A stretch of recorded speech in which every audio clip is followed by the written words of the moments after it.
Kia ora, my name is Robbie and I'm another white man behind a desk. This week we're talking national debt.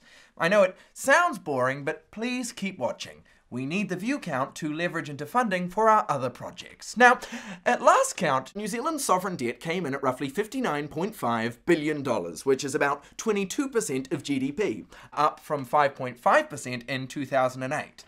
The debt went up mostly because of earthquakes and a global financial crisis and important tax cuts for rich people to fund mansion extensions through the homes of the poor. Now, if you're worried about the government owing billions of dollars to a bunch of shady creditors who are presumably only one missed payment away from breaking all of our knees, then you're not alone. Debt sounds scary and it makes people nervous. Luckily, the government is working hard to pay down our debt over the next few years as part of their budget responsibility rules, which are a series of economic rules imposed on our current government by our current government. They want to reduce national debt to what they think is a much more reasonable number, 20% of GDP. They want you to know that they think you're right. National debt is evil and gross, and they've got a plan to keep it under control, so there's no cause for alarm and everyone can just calm down. But as it turns out, you shouldn't stop worrying about government debt just because the finance minister says he's got it under control. You should stop worrying about government debt because government debt can be, and stay with me here, totally fine. The United States debt is currently 77% of GDP, but they have a good payment history, relatively strong economy, and control over their own currency, so it's actually not that big a deal. Japan's debt is somehow 253%, and everyone seems to be fine with it. England has been in debt for the last 300 years, and guess what? No one gives a shit.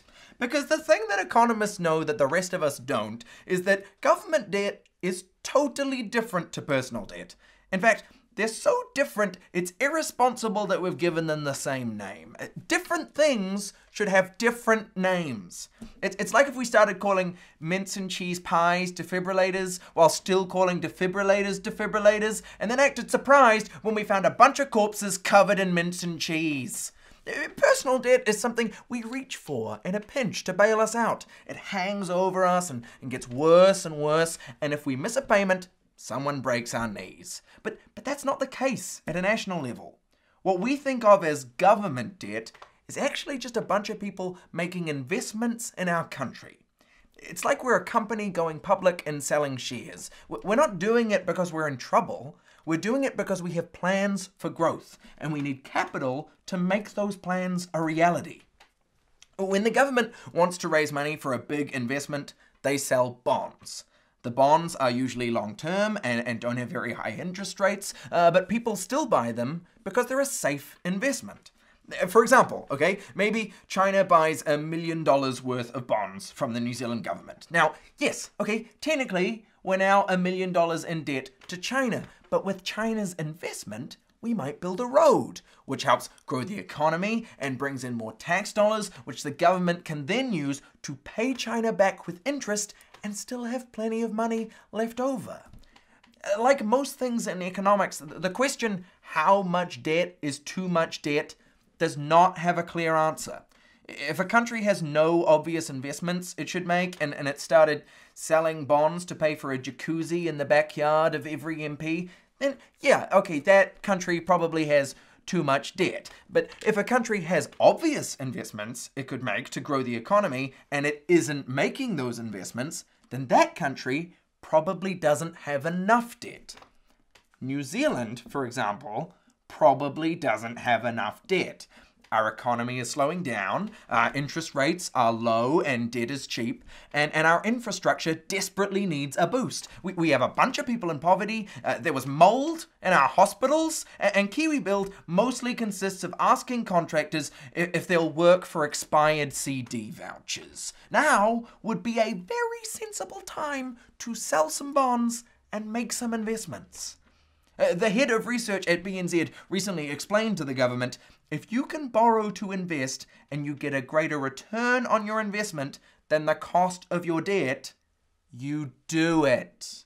BNZ's head of research then followed that up by saying bears still shit in the woods, the Pope's still a Catholic, and BNZ still use secure financial transactions to avoid paying $416 million in tax. Now, unfortunately, to the average voter, there appears to be no such thing as not enough debt.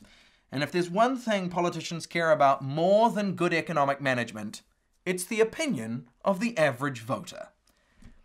It's like we're in 17th century Salem, and the townsfolk are deeply concerned about the number of witches. Obviously, the village government wants to take care of the witch problem. Now, one way to do that would be to calmly and patiently explain to the villagers that witches aren't real, and that the people everyone thinks are witches are actually nice, normal women who help the community, and there's absolutely no reason to be afraid of them. If anything, we should probably try to find more of these kind, helpful women. Of course, another way to take care of the witch problem would be to set them on fire. And it seems that for the Labour Greens, the second option is easier, especially when the opposition party is busy telling everyone that if you vote for them, they're going to burn twice as many witches. The fact is, never making an investment in growth is not good economic management. Our political parties need to stop fetishizing surpluses to appeal to people who think that national debt is just like personal debt and it's always a bad thing. So the next time someone tries to make you panic about the national debt, just slap them in the face and tell them witches aren't real.